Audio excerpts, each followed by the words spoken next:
Hello, this is the discussion of CT-1 paper. Now this question was given. The RF and R1 was given 5 and 1 mega ohm, and I have told that the internal resistance of op-amp is 2 mega ohm and the output resistance is 99 ohm. Now what happens over here? The 3 volt input is being applied. Now this comes into effect, this internal resistance. Now this is acting like a potential divider. Now here initially it was the voltage was 0, virtual ground concept was applied. Initially it used to be applied, but here no virtual ground concept will apply. Now when 3, this will be like a potential divider, 3 into 2 by 3, because this is 2 mega ohm, this is 1. Now you got applied input here 2 volt. Now when applied input is 2 volt, and when you look, this is your circuit A into, this is your A closed loop into VID. This is the voltage that is being developed inside op-amp, and this is the output resistance we have. And what is this voltage that we have developed? A closed loop. And in question it is given the A closed loop is minus RF by R1. I have specified that A closed loop is this one only. So our gain is minus 5. When minus 5 multiplied with VID, what is the difference between these two? 0 minus 2.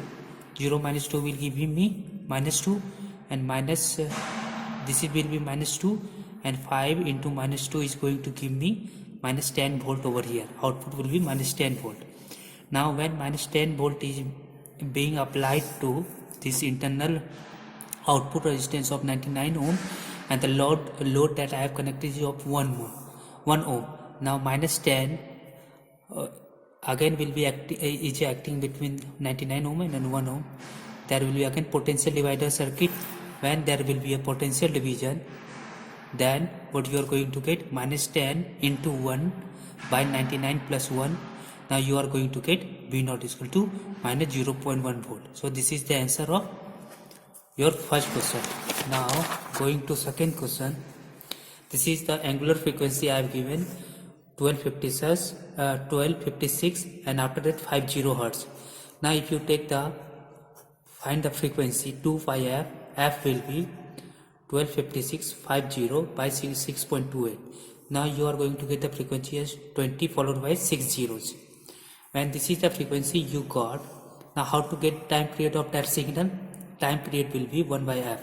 Now I got the time period of 5 into 10 to the power minus 8, which is equivalent of saying 50 nanosecond of time period we have got. But we are interested in half of time period. Half of time period will be 25 nanosecond. And we are given with the slew rate. Slew rate, how much it was given? 1 volt per microsecond. Then we can change the scale. We have multiplied 10 to the power minus 3 numerator and denominator. Means this microsecond is going to become nanosecond, and this 1 volt is going to become 0.001 volt. Means 1 nanosecond this much voltage is going to get changed.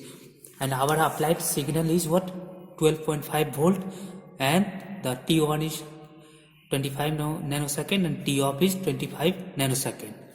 Now when op-amp can change in 1 nanosecond 0.001 volt only, then in 25 nanosecond, this is a time period of on period only, because I have asked for the maximum value.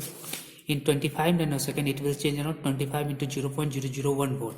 So V0 max will be 0.025 volt.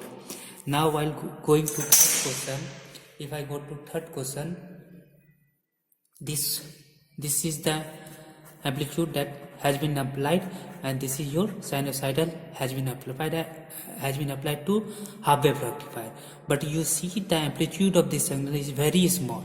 It cannot rectify this signal, because minimum signal that can be rectified by half wave rectifier, this is I have taken the voltage drop of diode 0.7, and a maximum open loop gain is 10 to the power 5, means 0.7 into 10 to the power minus 5 volt.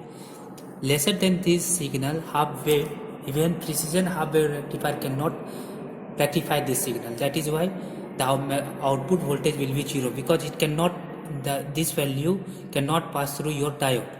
Even after applying op-amp and all, this cannot pass through. It means maximum output voltage will be 0, because it cannot pass through diode, because it won't be rectified.